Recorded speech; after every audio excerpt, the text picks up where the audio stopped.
Takulandirani ku AMTV Malawi kuchimake kwa nkhani zenizeni.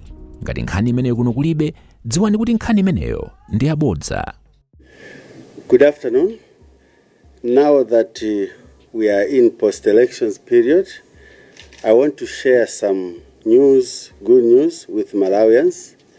As a central bank, we have observed that there is a lot of goodwill from our development partners towards the new government under the leadership of His Excellency Professor Arthur Peter Mutharika, to the extent that we have seen an increase in foreign exchange inflows, and we project this trend to continue into the foreseeable future. Let me also commend the Minister of Finance, Honorable Mwanamveka, who has had a lot of discussions with almost all the development partners within a very short time that he has been in office. And from those discussions, I can clearly see a lot of goodwill and commitment from our development partners to help Malawi largely on the 4 F's that we have been struggling with. One being food, foreign exchange, and also fertilizer and fuel. We are also going to continue these negotiations as me and the Minister of Finance are scheduled to leave the country for the IMF World Bank annual meetings, where we hope to continue securing more and more financial commitments to this country. And these are very important for us because as we are developing our own capacity to produce and export, generate Forex, we still believe that we need our foreign exchange suppliers, our donors, our development partners who have been helping this country. I therefore come to my conclusion that whatever I see on the ground, yes, it could point to other decisions, but for me, I still see that there is no reason for a devaluation. We will continue as a central bank to work with our commercial banks, to work with our private sector, to make sure that we enhance our capacity to produce and also generate Forex for this country. We at the Reserve Bank, however, we expect also to see sanity in the financial sector on the foreign exchange market, where we expect banks to avoid malpractices that would fuel parallel market FX activities, which have got a lot of implications on the prices in Malawi, on the inflation in Malawi. So we expect our banks to really help us to curb this malpractice, to make sure that we are doing our businesses, to make sure that we don't fuel parallel market, FX market activities. The Reserve Bank stands steadfast that any abuse in the FX market will not go unnoticed, and in this regard, any abuse in the FX market through derivatives such as forwards and options will not be tolerated. The RBM will not hesitate to penalize the bank involved in these malpractices. Let me also emphasize on the role of us as a market. I urge all the market, foreign exchange holders to sell their Forex to the banks, because we noted that there is an increase in the Forex, largely due to speculative tendencies, where the market was expecting a devaluation after elections. I can assure Malawians, don't look at this as an option. we don't look at a devaluation in a vacuum where we don't have enough liquidity as a solution to our problems.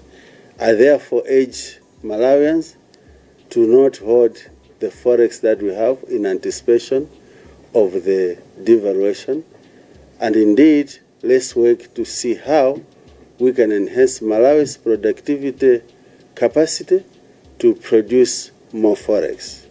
Thank you very much.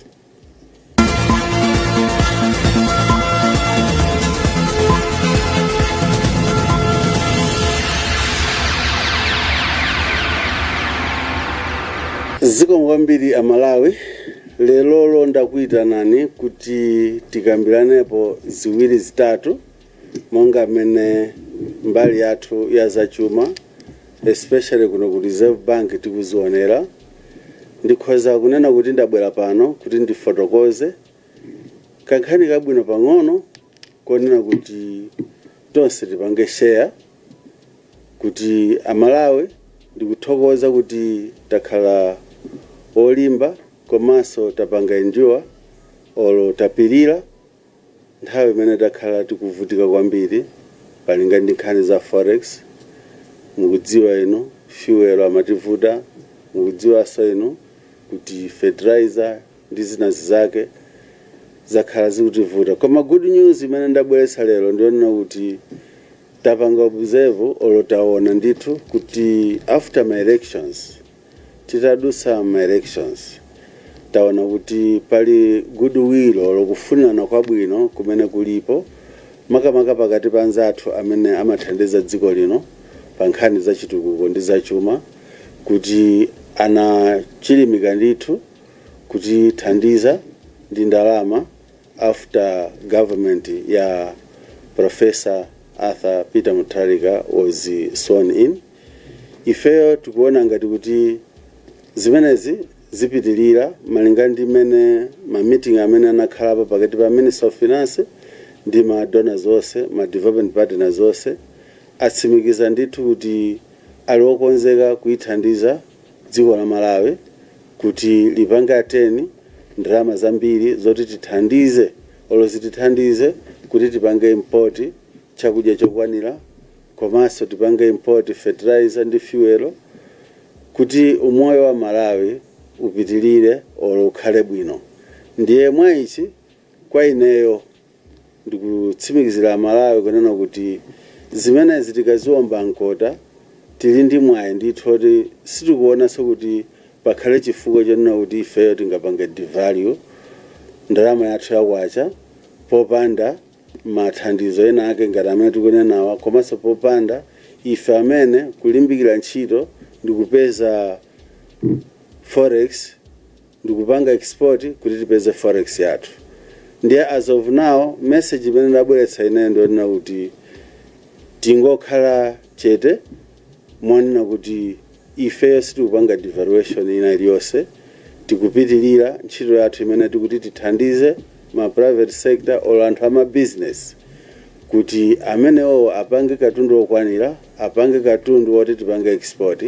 And nkhani iyi ili nkamwa kunena kuti Reserve Bank, government, private sector komanso mabanki athu tikugwira ntchito imeneyi usiku ndi usana kuti tionetsetse kuti anthu athu amamuno akhale akupanga export katundu okwanira komanso kumabweretsa ndalama zakunja zambiri. Chimenenso ndingapemphepo anzathu ama business ndichakunena kuti tinadzaona ndithu pa nthawi imene timapita ku elections ndipano after my elections pakupezeka kuti pali anthu ambiri amene ali ndi ndalama zakunja foreign exchange imene ili m'mabanki koma safuna kuitulutsa. Panali nkhani yonena kuti ena amawapa kuti kukhala devaluation, ndiko kukhala devaluation iwo apeze ndalama zochulukirapo m'Malawi kwacha tikapanga devalue. Ndi anali kusunga ndalama zawo ndi cholinga choti olo ndiku hope yoganiza kuti kukhala devaluation, koma ndatsimikizira kuti no, izozo ndizoti ifeyo ndakhala basi ndi aboma Minister of Finance tagwirizana kuti no, devaluation simapangika poyera popanda zina zoti zithandize devaluation icho kuti ithandize Amalawi. Pali pano ene devaluation ndiyo nina kuti ikhoza kungopweteka Amalawi ndi kukwera mitengo kwa katundu amene Amalawi amagwiritsa ntchito. Ndiye ndikhoza kungowalimbikitsa anzathu amene ali ndi foreign exchange kuti tiyeni tigulitse ku mabanki amene tili nawo kuti ndalamazo zipezeke pa nsika ndi kuti zithandize dziko lino kupanga import zinthu zofunikira monga momwe timazifunira ifeyo. Pamene anzathu akunja ma development partners akupanga mbali yawo, ifeso tikuyenera kupanga mbali yathu, tipange produce to export, commerce tipange release ndalama zathu to the market kuti tisakhale ngati tikuyembekeza devaluation imene anthu ambiri anali nkuyembekeza. Ndikhoza kutsimikiza pano kulibe devaluation for now. Zikomo kwambiri. Osayiwala kupanga subscribe ku channel ya AMTV Malawi.